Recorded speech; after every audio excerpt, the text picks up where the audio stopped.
the rib is a part of the body, and the ribs are created to protect the vital organs of the body. All right, that's what the ribs are for. It creates a structure, and it protects the vital organs of the body. A woman was made from a rib. That's what she is made from. God put Adam to sleep. Adam didn't know what he wanted, but he knew he was lonely, and he knew he was in need of something, but he never knew what he wanted because there was never anything like a woman before. But he looked around the garden. He saw animals and pairing up. He saw Adam saw these animals reproducing of its kind. And God looked and said, okay, it's not good for man to be alone. I'll put him to sleep. I'll create a help meet for him. And he put Adam to sleep. You know the story. And he took a rib from him. And out of that rib, he made a woman. So the rib is a protector. Men, because of their strength, feel that the only protection is the protection that they give, or that we give as men, that they give in the terms of strength. So they go to the gym, they work out, we build our muscles. Amen. We've got the ego that goes along a lot of times with it. We feel that we're the protectors, but that's only a portion of what strength does. So we're buff, we're ready to handle and protect, and it is our job to physically protect our family. But the woman's job is also, as a rib, is to protect the man. A woman has insight that men don't have. Women have insight that we men just honestly, flat out, don't have. And we need to be take this egotistical spirit that we have as men and be able to understand to the point that if we listen to the woman, she can do what God made her to do as a rib, and that's to protect the vital organs. Men, we are the vital organs. You've got to allow her to be able to protect the organs. I know somebody, a drug dealer, who was shot and lived because when he was shot, a bullet went into his body, it hit the rib, and it ricocheted off the rib, and it exited out of another part of the body. The same thing happens when you allow a woman to be able to do what God created her to do, and that is to protect the vital organs. Again, that's something that you can't do. God created her to do that. So when your woman is telling you, watch out, that person's after you, that person's trying to get you to lose your job, that woman likes you, when a woman steps in like that, don't get angry for her doing the job that God created her to do. She has insight that you don't have. You don't have all the answers as a man. Just go ahead on it and accept that. You don't know everything. Just because you're a man, just because you got that strength thing, does not mean that you know everything. You don't know everything. We don't know everything. And there's some insight that our women can give us when you're finally in the position to listen. Strength is not only from the exterior and the body, but strength is in the mind. I'm strong enough. Listen to this right here. I'm strong enough to listen to my wife. Oh, Lord have mercy. It started already. It's happening already. I'm man enough to know that I need to listen because God gave me, and I picked. It was up to me to pick. I picked a strong woman who was wise. Let me hit you with this, and then we're going to get into this depth of being married. I hope I'm helping somebody right now. You can even Google this. When I'm done, you can Google this. The ribs that are in the body, there are pairs of ribs, all right? And there are called, there are ribs that are in that first part of the cage, part of the ribs. Those are called true ribs. And that's exactly what they call, TRUE. They're called true ribs because they're attached to the sternum. They're attached to the core of the rib cage. All right.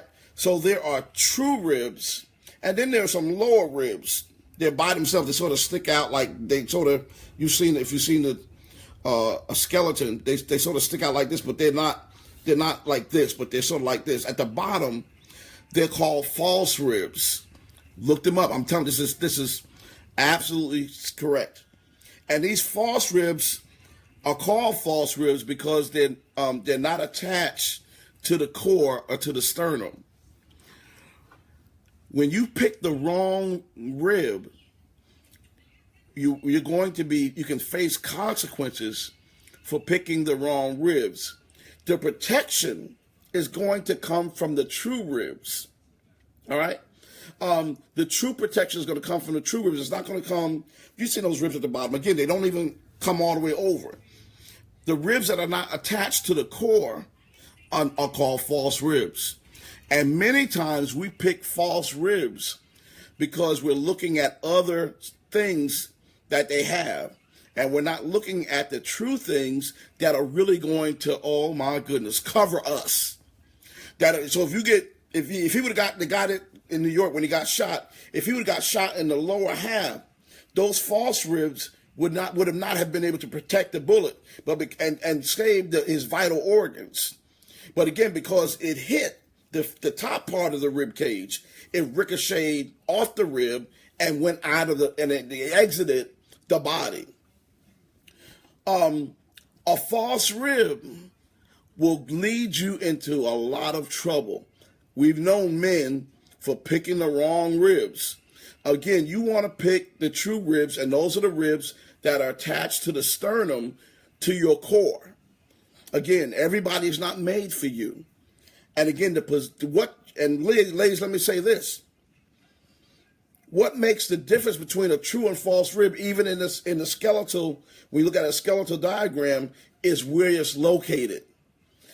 You got that? So because where you're located, the person, ladies, that you're supposed to be with, you're going to be attached to their sternum, to the core of a man. Ladies, have you ever been out with a man and you realize, like, I'm not feeling this person. It's just, I don't feel a connection here. It's just not, a man approach you, again, if you would have got with him, you would have been a false rib with him. Your location would have been different, and the covering would not have taken place. But again, with the right person, you're already going to be in position. All right. So that's a little lesson about the ribs and men understanding what a woman's position is, women understanding what your position is. Okay. All right. So let me start here. Someone sent me I guess something, they inboxed me about this. Our topic for today is when is a man ready for marriage?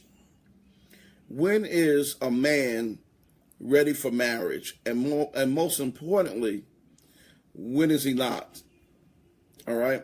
Somebody wrote me and said, Pastor Darryl, I've dealt with a man for close to 4 years. When we met, he was going through a divorce, and he told me that he did not want anything more than a friendship. This person's watching, so I want you to be mindful of that. They're on, but I'm not going to call their name. So it says, I've dealt with a man close to 4 years. When we met, he was going through a divorce, and he told me that he did not want anything more than a friendship.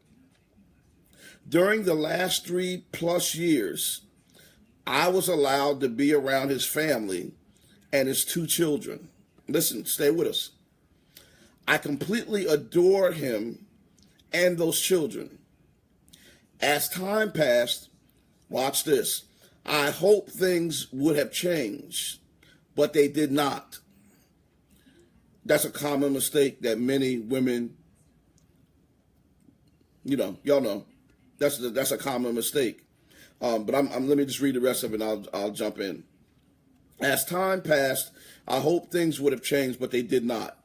In the past, when we tried to cut him out, when I tried to cut him out, I would still, watch this, try to be friends with him, only to end up back in the same situation. Y'all already know what that is. You know, what we talked about in previous times about soul ties. If you don't cut this thing off right, you're going to end up right back in it. So I recently decided to cut all ties with him and his children as much as it hurt. It was a waste of my time for him to be getting all the benefits of a relationship and not want to be anything more than a friend. When I ended things, he placed all blame on me because he told me years ago that he did not want anything. I'm struggling with the fact that he allowed me in his life to the point that I could go and pick up his children when their own mother couldn't and wouldn't.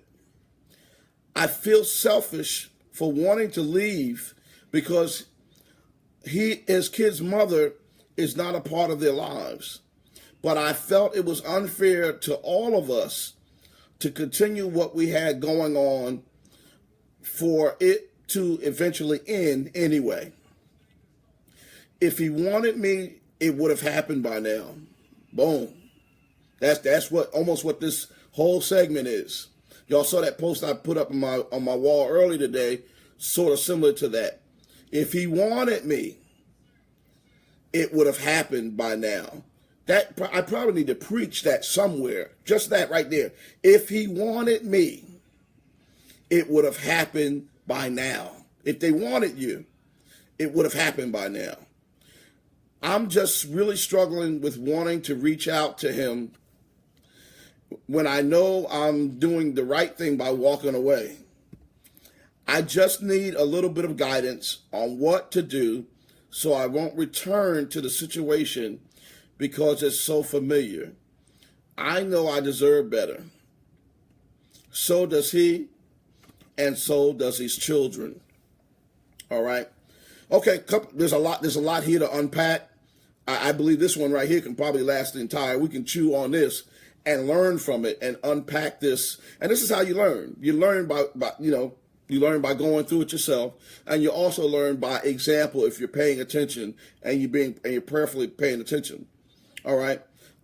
This man, when she met him, he was going through a divorce, so he already had some issues and some things going on, and he knew it. He said in the beginning that he didn't want more than a friendship.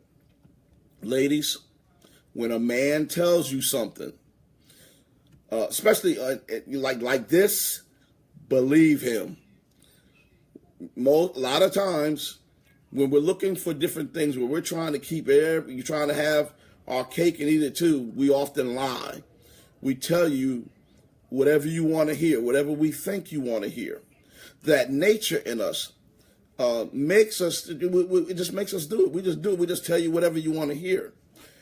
So when a man comes to you and says, Leah, you said it. Philip, I'm going there, Philip. He said, I don't want anything. I don't want to be in a serious relationship. So right there, that right there should have made you. I mean, he said it. But where he was in fault was that he knew how you felt about him, and he used you, as Philip said, intentionally to get the benefits that, like you mentioned, of a relationship, and all of that. He knew that his kids as well needed some help. The mother wasn't kicking in. I guess that person, sometimes his motherly instinct doesn't kick in with somebody just because they gave birth to children. Sometimes that can be a hot mess. They just birthed the child and they don't have any motherly instincts and they're not doing anything for the children. So you stepped in there. He allowed that to happen because he needed it to happen, and he knew you were doing it because you cared for him. So he knew, and whatever else you did, whether you cooked his meals and all that other stuff, He knew what was going on, and he allowed it to happen. Ladies, always remember, in situations like this, it's very rare that a man is going to turn down sex. It's very rare that a man is going to turn down whatever resources that you have. It's very rare that a man is going to say, no,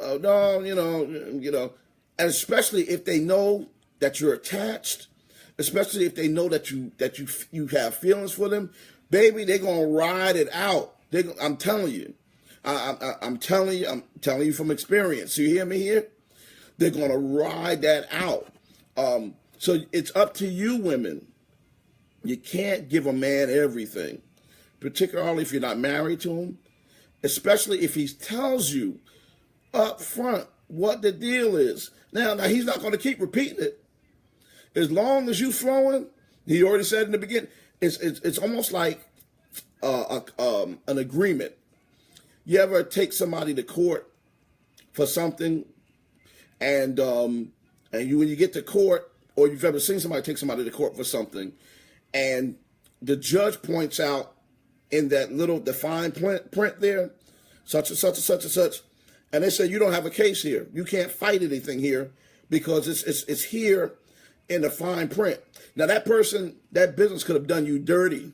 They could have done you wrong, but where they get covered and they're not liable in the court of law, they're wrong morally. Work with me.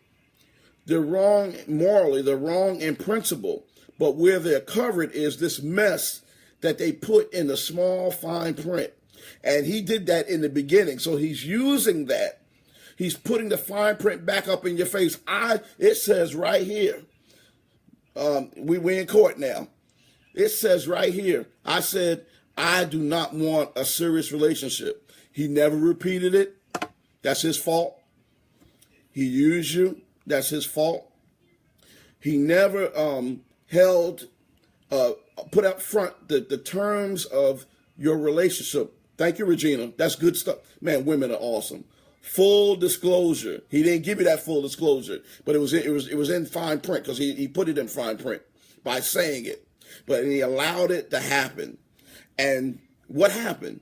You're the one that finally had to break away. If you didn't break away, it will still be going on. Again, men very rarely, once they get a routine going, they very rarely do anything to change it. Again, unless you're a cycle, you're all over them, you're following them, you're stressing them out, you're messing them up on their job. If they're getting everything they want from you and it's a peaceful thing and you're nice and everything, again, in this situation, you are a false rib. Go and look at the diagram of a rib cage. Those false ribs at the bottom, they don't come all the way around and cover. You were never meant to be a true rib to this guy. You are at the bottom, and that's where he treated you.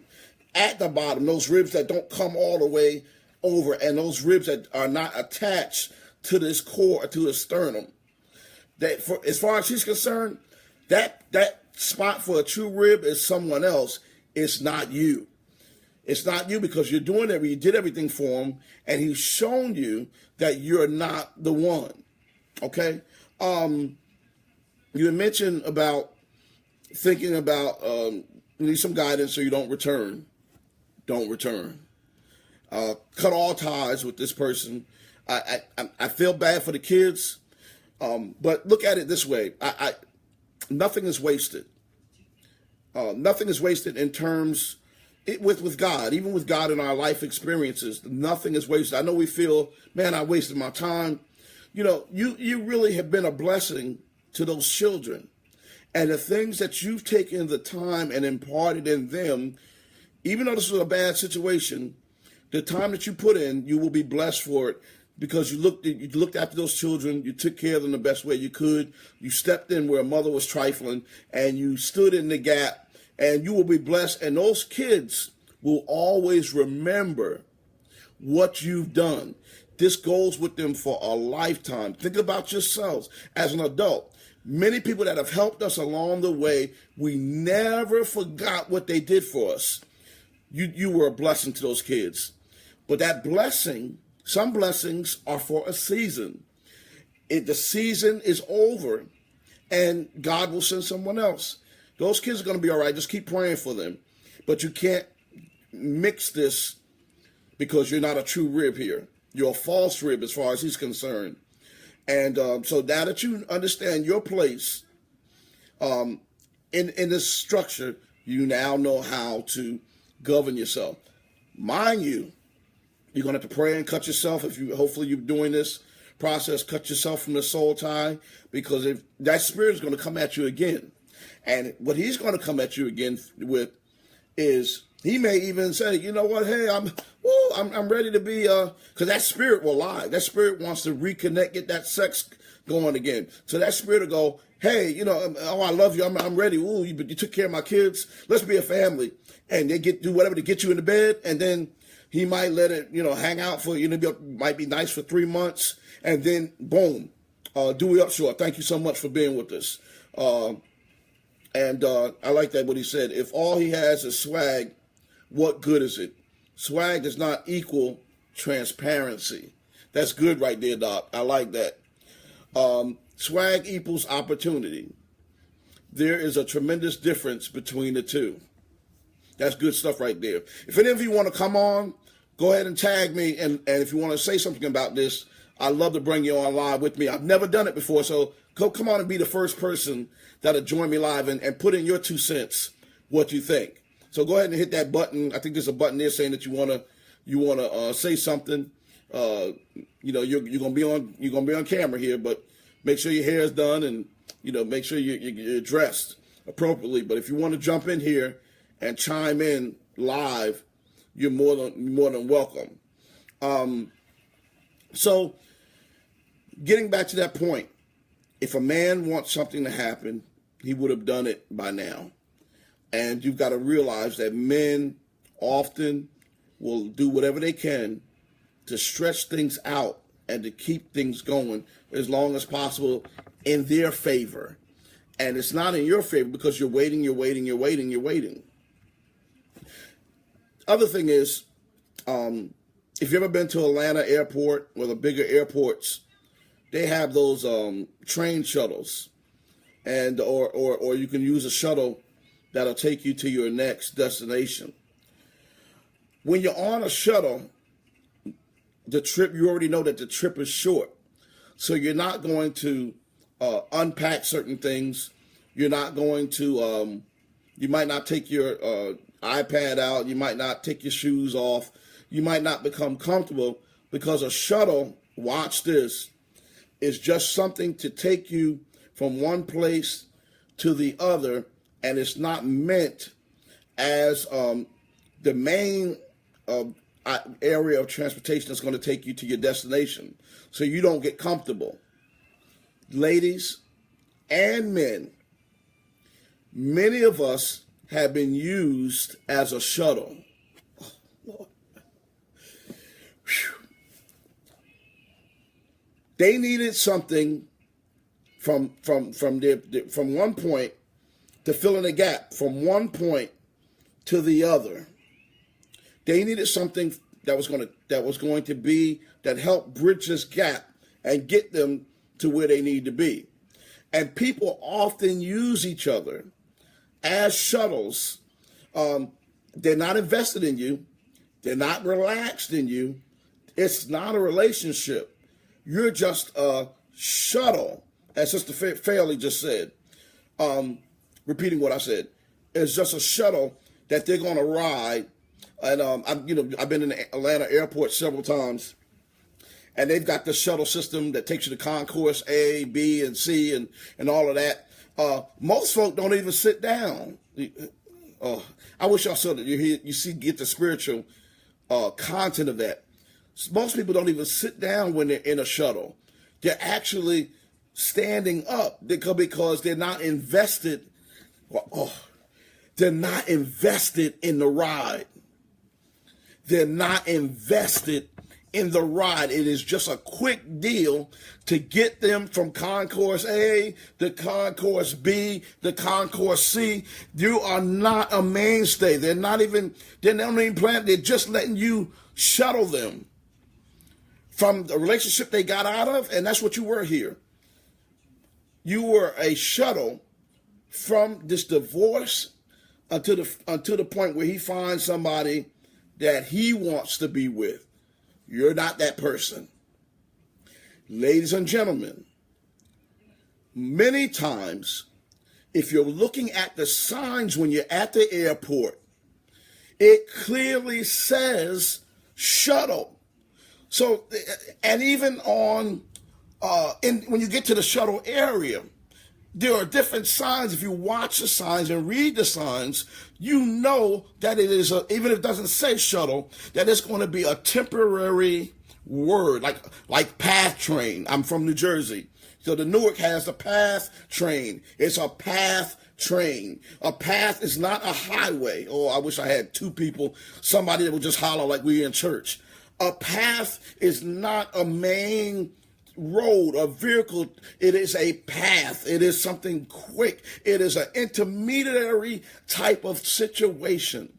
The path train is not going to take me from Washington, D.C. all the way to Florida. The path train is only meant at most for me to be on the path train maybe an hour. The signs are usually clearly there, so you know that this is not a major mode of transportation. This is not it. This is only going to be a temporary thing. And you know what sign he gave you? That it was the path train, or that it was the shuttle system. He said, I'm just coming out of the divorce, and I don't want a relationship right now. So he's letting you know, if you get on this train, once these doors close, we can share the air conditioning, we can share the lighting, and we're going to share whatever's that's dealing with this train. But it's not going to take you to your final destination. You're not going to take me to my final destination. So understand that. Ladies also understand, and men understand, when you're a casualty of war. When you're a casualty of war, there are spirits out here, and they are looking to totally subdue you, totally block your mind, your spirit, your subconscious spirit, your soul. This is a war going on out here. And it is happening when we end up giving our bodies to people we shouldn't give them to. That gives the spirit permission to do whatever they're going to do to us. You end up getting and willingly getting on a shuttle, looking for it to do what a major transportation situation is. Many times, since you sleep with the person, you're involved with the person, and then they dump you. A lot of times, you and I we've been casualties of war, and that's what it's been. Anybody want to join me? Anybody want to say anything? I want to give you a chance. If you don't want to come on live, you can just say it in the feed here, and I'm going to read some answers here while I go to. You probably hear that hissing noise, so I had to grab this laptop here. But there's some things here that I want to bring up. But let me see here. Not giving your body compromise. Dorothy, why pay for the cow when you can get the milk for free? God bless you. God bless you. This is fairly appreciate that. So you've got to watch the signs. So let's look at some signs here. All right. Here's some signs that a man is not interested in marriage. He says he has no interest in tying a knot. Boom. Instead of trying to change his mind, you need to believe him and move on. If you're looking for just something temporary, which you shouldn't be anyway, because you're going to end up sleeping with them and just creating soul ties. You're going to end up getting too involved with something that you really do not want to involve yourself in. Many times, even when we're looking for a car, say if you're looking for a used car, you don't know, you're not a mechanic, you don't take the time to ask a mechanic, and you're just going by the fact that it's shiny on the outside. Now, men, we do this, but more women do it than men, and that's why women are often, sold a lemon, because the salesperson knows that the woman is looking for solid transportation. The car dealer often knows that this is only going to be a shuttle. You get that? It's not going to last you. There's some problems under the hood, and it's not going to last you long to be any serious mode of transportation. This is going to be a temporary thing. Their thing is to get what they can get from you, your money, take your money from you, and get you off that lot. But what they do is they shine those cars up because you're looking at them from the outside. Many times, and like I said, instead of looking at the inside and seeing what's going on with it. So again, a lot of times we can get caught up with how things look on the outside. And what we'll do is, man, I really want that Porsche. I really want that Mercedes. Man, you're not even checking out how the stuff is on the inside. You look going by what it looks like on the outside. And I believe that even in the beginning, when you're desperate, that's another thing. When you're desperate, a lot of times you overlook certain things. And that is the reason why I keep preaching in all of my posts. That way you've got to be totally confident in who you are. Then you got to build your spirit. You have to be successful as a single person before you add another person in the mix. If you're single, I know what it feels like to be alone. I know what it feels like to have needs. But use this time to pour into you. Use this time to be fulfilled just by you. Use this time to build yourself up so you're not desperate. When you become desperate, they can smell it. As I told this other person that gave us this example, it's just like we watching all those shark movies. If you get in the water and you're bleeding, that's why you shouldn't go from relationship to relationship. If you get into the water and you're bleeding, sharks can smell the blood. Sharks are attracted to the blood. Sharks are going to jump in and they're not just going to suck the blood, they're going to destroy you. And that's the problem.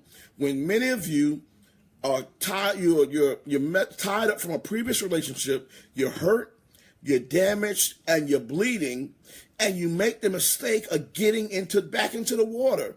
And sharks can smell that blood, and here they come with their agenda.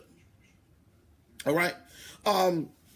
Another way you can tell if a man is not ready for commitment is he buys a Porsche, or some other high-end, these high-end purchases.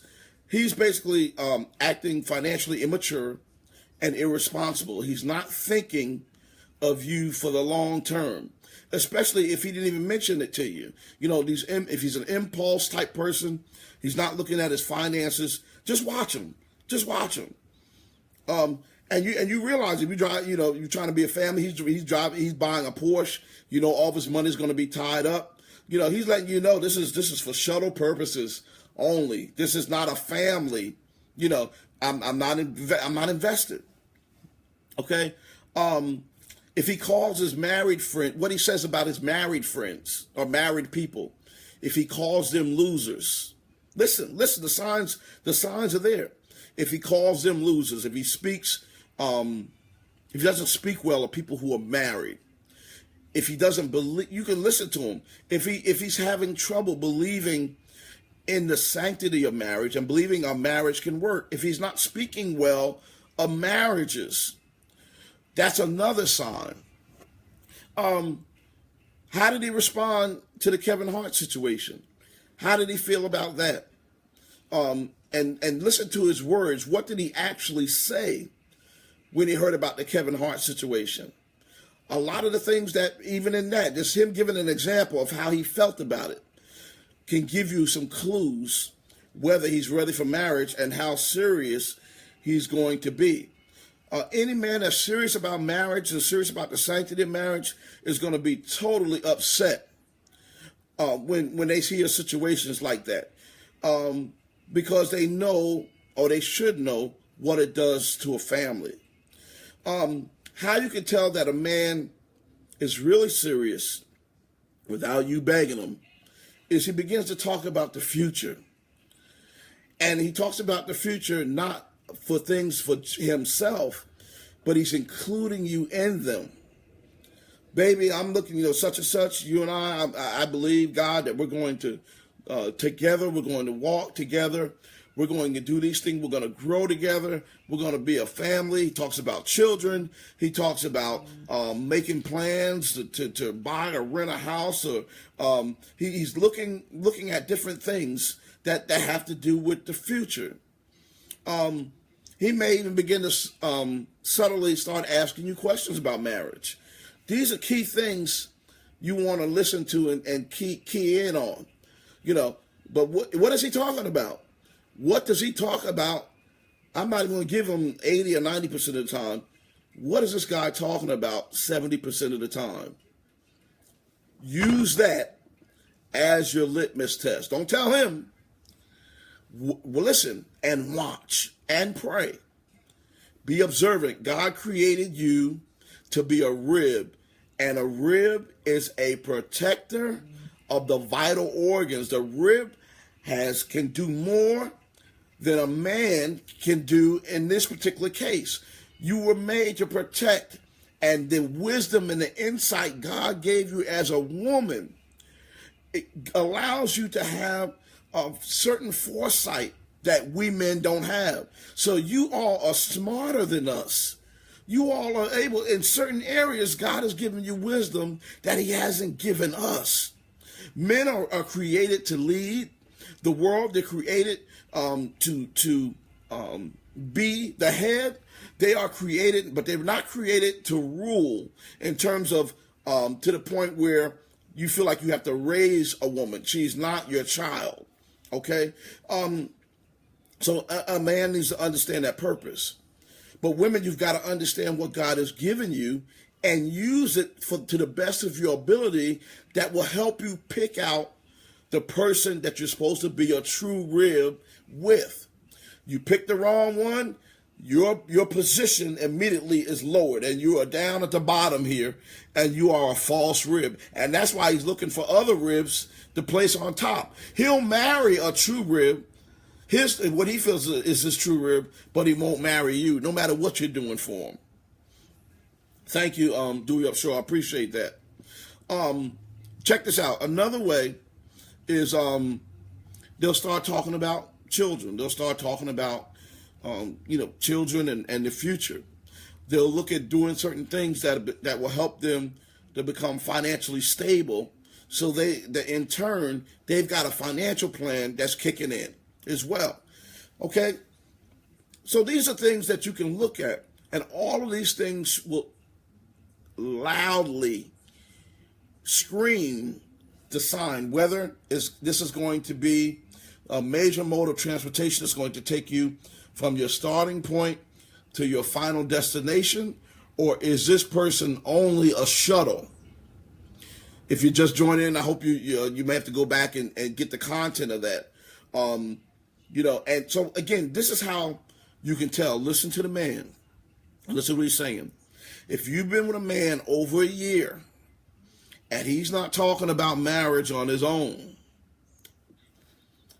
that's a sign. All right? Now, the sign is you've got to go, you need to take it as a sign. If you got to keep asking him and he has no clear reason why you all can't get married or plan to get married, that's a sign. Take it. If he's always throwing something, okay, we got to do this, we got to do that. You're on the shuttle and you're like, man, when are we going to get to? You try to get to, Washington. When are we going to get to Washington? He's not telling you that this shuttle doesn't go to Washington. You got me with that? He's not telling you that this is just a shuttle that he's using. It's just he's using you as a shuttle just to take him to his next destination. Boom, here's a revelation. Another person that you want to be in a relationship with, it's possible that their destination is not your destination. If they use you as a shuttle, many times they know that if they know that if they reveal to you that they're only using you for shuttle purposes, they know that you're not going to get on. So a lot of times they'll try to they'll put up fake signs, Washington D.C. Here we go, and they want those doors to close with you on there. That's the situation that this young lady that wrote me, even though he said in the front what the deal was, he acted like he took all the benefits and he played along with her. He said, all right, well, yeah, I'm not a shuttle. We'll go to Washington, D.C. I'm going to take you to your final destination of marriage. And then after you're tired of riding, you realize it ain't going nowhere. Then he finally reveals to you what he mentioned in the beginning. So, ladies and gentlemen, that's it. What else y'all have? Give a type of something that will help me to add to what I'm saying. What signs have you seen that a man is not ready for marriage? What signs have you seen? What are your personal signs? I'm going to go ahead and read some stuff.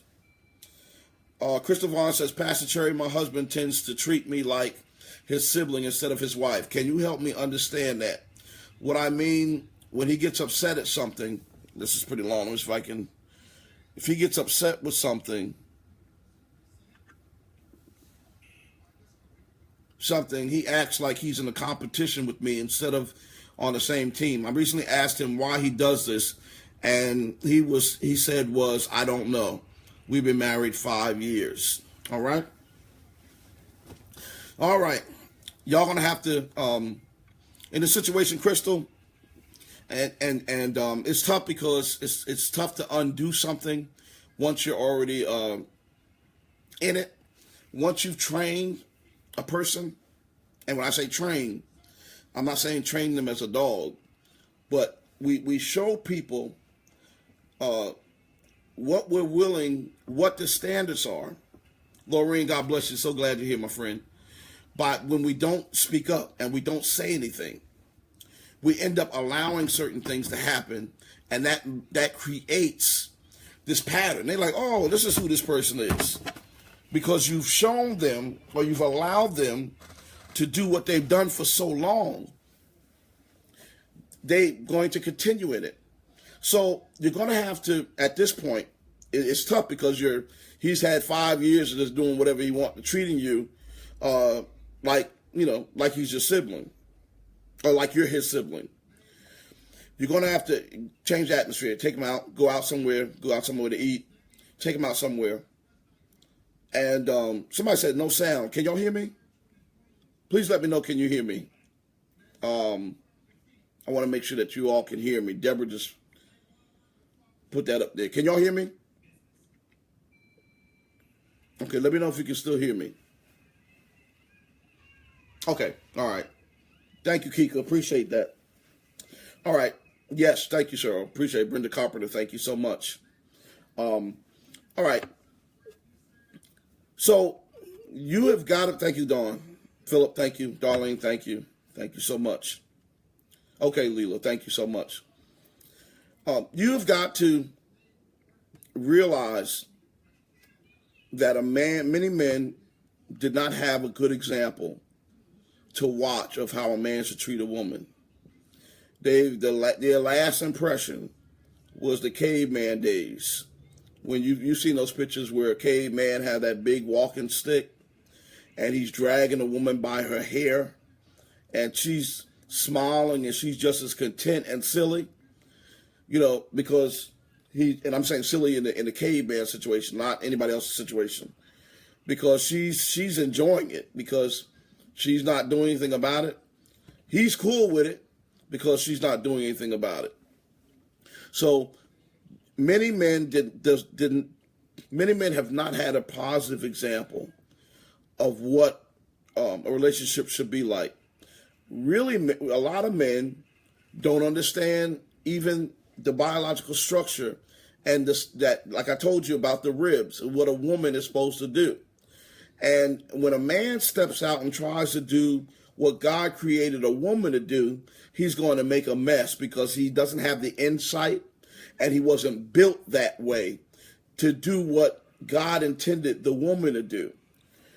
So men in their egotistical, myself included, bad teaching, bad training, not having any insight on how we should be, and Dewey Upshur, keep on posting that wisdom, keep on posting it. We end up thinking that we need to control every situation and treat every woman like she needs to be re-raised. You've already been raised by your parents. You don't need no man to re-raise you. Now, how do you deal with this? Take this man out to eat. Change the surroundings, the atmosphere. We're going to try to bring it down a little bit, a couple of notches.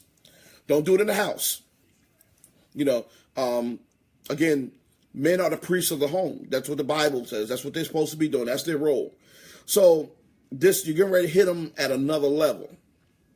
So you're going to have to get them out of that house. Get them out of that house. Get them somewhere, and it's almost like neutral territory. Just get them out the house. Do something nice, fun. Sit down, have dinner. And after the dinner, let him know, say, honey, we've been in this marriage 5 years, and this is how you make me feel. When you do this, and that. I love you. You're going to have to say a couple of things. Women, y'all, come on, y'all. Y'all know how to work these men. You're going to have to tell them a little of what they want to hear without giving them control. You tell them a little bit. Say, man, get whatever compliment you can give the guy, whatever you can come up and give. Man, honey, I love the fact that you do such and such. I love the fact, man, man, the way you do such and such and such, the way you handle these situations when we need you as the head of the house. God has given you insight. He's giving you this, that, the other. You just whatever you can come up with. That's true. Don't just. All right. So you compliment him, but this is an area that's going to help us even be better and bring us closer together as a team in what we do. Because every time you come at me in this manner, you shut down what I can bring. You shut down my creativity emotionally, spiritually, and mentally. You shut down my ability to be able to bless you. And I want to be able to bless you like you bless me. So when you got to put it to them. I've already been raised by my parents. I'm a grown woman, and I want to feel that way in this marriage. So if you do this, that, and the other, you can help me to be able to help us. Now, here's where it gets kind of rough. I put up with this for 5 years. I love you so much. But from here on out, we've got to change it. So every time, and I'm praying that you get what I'm saying, but every time that rises up, I'm going to have to let you know that we can't go in that route any longer. We're not going to. So every time that happens, honey, I'm going to just bring that up. I'm going to remind you because I can't, and I won't. I won't live like this. I won't be treated like this. I am your queen. You're my king. You the man, Doc, but I am your queen. And this is what I'm going to continue to remind you so we can do this together. Please don't shut me down. Please don't treat me like a child. Don't do that because, again, you're only blocking your own blessings. You got to find a way to put that. So that's how you do it. All right. Anybody else have any questions? Lillian says, but most men will only hear the accolades of the conversation. After that, he is checked out. He doesn't want this team. He doesn't want this team. All right. Well, okay. You're gonna have to maybe don't. You have to get some accolade him, and then boom, hit him with what you need. Then hit him with an accolade. You're gonna have to do whatever it takes. Oh, here we go. Here's an example. We are taking care of Mary's mother. Mary's mother's not feeling well, so keep her in your prayers. She won't take her medicine straight out. Watch this. So now we have to mix it in her cereal. You get me? This is deep right here. We camouflage it and we mix it in. She gets the medicine, and that way she gets the medicine she needs and she gets the nourishment she needs. We're going to pray, and God is going to show you a way to mix this medicine in. He's going to show you a way of mixing this medicine in that he needs that's going to fix him. Okay? So when a man won't openly take his medicine, you're going to have to, and God will give it to you. I can't give you the whole revelation tonight. Or maybe we may have to come up and do a show about it. But God will show you. If you pray, God will show you a way of mixing that medicine in to get it into him. Also, if you pray, God wants your marriage. God wants you to keep your marriage. God will provide an open window of opportunity when it will go in, when he will accept it. There's certain times my wife won't accept certain things from me, and the timing is bad. There's times that I won't accept certain things my wife is trying to tell me, but the timing is bad. Sometimes the timing is bad. Sometimes the presentation is bad. The way you go sometimes what they say is not what you're saying, is how you say it. And the timing is bad. That's why I told you about changing the atmosphere. Get into a restaurant. Get them out of that house. Change because a lot of times there's so much you're dealing with, pressures of day-to-day life you're dealing with in that house. Get them out of that. Get them out into a relaxed atmosphere. Change that. And this is another way, a subtle way of mixing in his medicine, so that way he doesn't even know that there's medicine in there. You're married to him. You're his rib.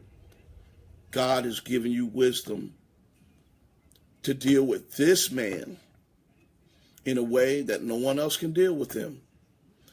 God will provide you the skill set to do what you need to do to deal with him at the right time. Many times, like I said, my wife and I, when I have a situation, I'm trying to talk to her, she's not listening. I say, okay, well, I'm going to have to wait. This is not the right time. Let me say this. NASA, when they are doing a launch, say they're going to the moon, they don't just take off at any time. I'm getting ready to help somebody. But the time of launch is strategically planned. Why? Watch this. Because the Earth rotates and the moon rotates. Not only do they rotate on its axis, but they rotate around the solar system. What am I saying? If you're looking at the sky and say, okay, the moon is here, and you go try to shoot a rocket off a rocket off to the moon, if you're going by your sight, by the time you get there, the position of the moon has changed, and you're not going to hit your target. Again, the moon is rotating around around the Earth. Okay, so what they do from experience, say the moon is here, they shoot the rocket from here. So by the time the rocket gets here, the moon would be in place, and it's a direct connection. If they don't do it that way, they'll never make the target, and you'll run out of fuel. They do it in such a way that they know the rate, and when that rocket is coming, by the time the rocket gets up there, and whatever the space shuttle, what have you, the moon will be in place. It took NASA, they've done these studies. For you, the Holy Spirit is going to show you when to launch the shuttle. That's going to, so it'll be a direct, by the time it gets ready, it gets to the, it'll be a direct hit. God will give you the time. All right, let's see what else we need to say here. If I missed any others as I was talking, Barbara, thank you so much. I appreciate it. We're going to go about 5 more minutes to hit some people. Who else want to say something? Philip was talking to Cheryl there. 3 times over 9 years, I did it. Roshan says, if a man is not treating you right, it's your fault for allowing it to continue. We are queens. It should and should carry ourselves as such. Yeah, you're going to have to. I know that's a little tough to hear, but she's put it out there straight with no chaser there. There's certain things that you just can't allow, and the more you have it going on, the more that you are confident within yourself. That confidence goes a long way. You know, that's going to give you the strength to be able to do what you need to do. Again, also, my dad used to always tell me, son, when your head is in a lion's mouth, you got to ease it out. So sometimes at this point in some of these relationships, you know, it's easy to say, oh, you know, don't allow them to do whatever. A lot of times, sometimes you're in this situation where your head is in a lion's mouth, and the lion can easily take you out. So you've got to ease it out, and there's other ways that you're going to have to strategically go at it until the person changes. Again, you know, some of these men, if they're here and you go at them up here, that's going to be a fight. You got to use wisdom, knowing your man. You know, you already know your man is a hothead. You know, there's short patience. You know, he's going to tune you out. You know, he's going to use this, you know, this imitation. What's the word? You know, he's trying to intimidate you, using that imitation factor against you. Wisdom will get you past all of that. God will help you and give you the wisdom to be able to attack it the right way. Okay? All right, let's see what else we have here. Mary, I think Lynn was talking about Mary Richardson Franklin. He's dangling the carrot. I don't think I saw Mary's situation here. Dual Victory's on with us, and Mary Richardson. Wow, I wish I could have went back and seen Mary's situation here, but she's Dual Victory said he's basically telling you he is not ready. Move on. And sometimes you got to call people for their bluff. You know, counseling, Pastor Philip. God bless you, man. Sometimes you got to call people for their bluff, you know, and you got to show them that you mean what you say. Again, a child, let's go with a child, all right? A child knows after a while, they test you, and a child knows that if you're going to stand by your word or not. And the time that you don't stand by your word, they've made a note of it. And now they know where to push you and how to push you, and they know you're just full of it. Have you ever seen these kids in the store? I mean, they're bad as I don't know what. They're ripping and running, they're tearing down the display, and Johnny, stop that, sit down, Johnny. Da, da, da, da. They already know that's all you're gonna do. They already know there's no bite to your bark. And since children can figure out, how much so can a grown person figure out? They know they treat you like they treat you because you just holler, sit down, you know, sit down, Johnny, come on, John, don't do that. And they know you're not, you know, I'm going to leave, I'm going to punish you, I'm going to do this. They already know you're not going to do nothing. So they've got you figured out, and their response is according to what you've allowed them to get away with. And that's why, again, it goes back to being whole. You've got to be whole. If you're not whole, you're going to settle for a lot of stuff. And many of us have settled for so much stuff because we wanted a relationship so bad, we put up with anything. I use that example. If you go to buy a car at the car dealer and you have AAA credit, your attitude is totally different than if you come and you got to go to that one of them buy here, pay here places, or your credit's not right. You got real bad credit. You're going in there slumped over, and you're at their mercy. They're gonna jack up the interest rate on you, the percentage of the interest rate, because they know they got you, But if your credit is together, they're gonna treat you differently than they treat the person with the bad credit. The person with the excellent credit, they're going to let you drive whatever car you want to drive. The person with the bad credit, they're going to limit the kind of car you're going to get into. And they're going to take you to a certain part of the lot, for the bad credit folk. People can, once they figure you out, they put you in categories. That's why you got to get your being single, get your credit, your emotional, your spiritual, get all that stuff together. Whatever's going to help, get it together so that way when you meet someone, you've got an awesome credit score. And the awesome credit score says you can take it or leave it. This is who I am. This is what I have to offer. I'm not damaged goods. Somebody said that song, I don't look like what I've been through. I might have been through something, but I don't look like that. God has healed me. I'm a whole new person. I've got my act together. I don't need you. That's how it has to be from the jump. And if you're not offering a full trip to the destination and you're just a shuttle, you intend to use me as a shuttle, I'm not getting on. So that's what I'm talking about. Okay, let's see what our last few comments are, and then we're off. So y'all are saying it. Y'all are basically talking to each other here. Kika, like she said, I'm not damaged goods. I'm going to repeat some of the stuff that y'all are saying here. Lena's preaching. Amen. Amen. Lisa said first class on a plane or whatever versus coach. That seating is going to be, that seating in first class or coach is going to be dependent upon what you've paid in advance.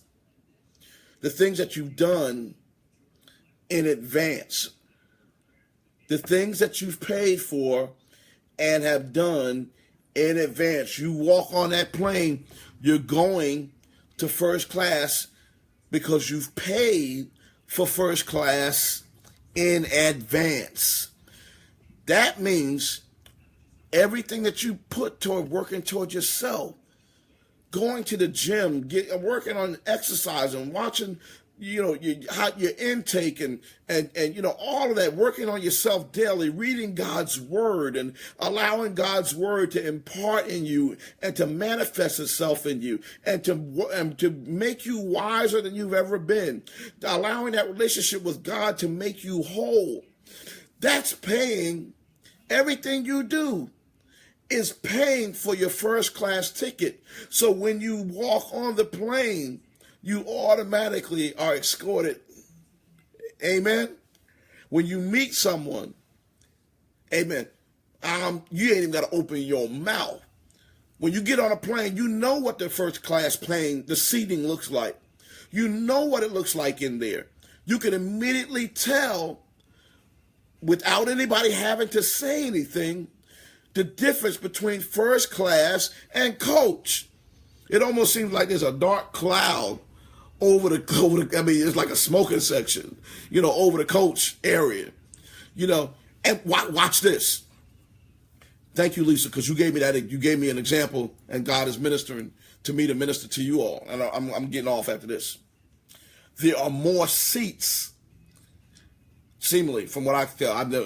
There are more seats in coach, and they're bunched up than there are in first class. And that's why men do what they do, because they're going by the example of the prevalence of women who are nothing but coach, who have come off nothing but coach. Remember I told you we did the show about the inbox? Men are saying all kind of crazy things because the majority of women that they run into are coach, are presenting themselves as coach. What you pay in advance will determine your seating on the plane of life when it comes to relationships and how people are going to treat you. When you're in coach, you almost got to stand up and holler and spin around to get a person's attention to bring you some peanuts. When you're in first class, just raise your hand. More coffee, please. More champagne, more. And you get a nice meal. They put the tray on you, get your tray.